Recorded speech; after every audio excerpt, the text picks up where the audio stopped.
अपनी गज़ल कहन तो पहलों मैं दो दोहे पेश करांगा जिहड़े बेटी लई है। पेकी लीकां धी लई, पेकी लीकां धी लई, सौहरी भी जंजाल, कड्ढण वाल दी अग चों पेके ना ससुराल।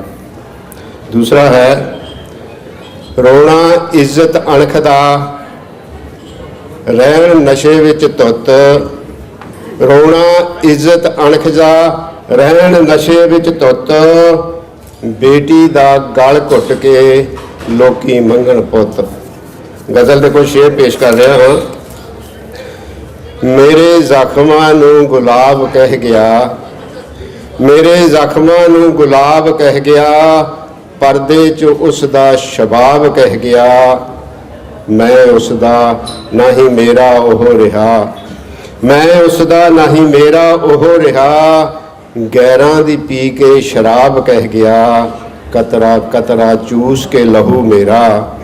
कतरा कतरा चूस के लहू मेरा, जींदा रह मैनू जनाब कह गया।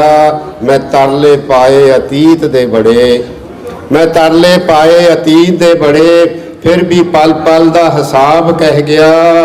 धरती ते ही आशकी नहीं रही, धरती ते ही आशकी नहीं रही।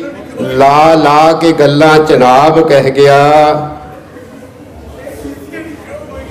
नित सिमटे हुण होर किन्ना कहो, नित सिमटे हुण होर किन्ना कहो। आवे न मेच जिलबाब कह गया, जो दिल विच आई शबाब दे लई। शर्मा शर्मा के नकाब कह गया।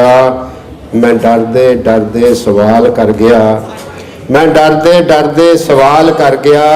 वो डरदा डरदा जवाब कह गया। मेरे जख्मां नूं गुलाब कह गया, परदे चों उसदा शबाब कह गया। Thank you.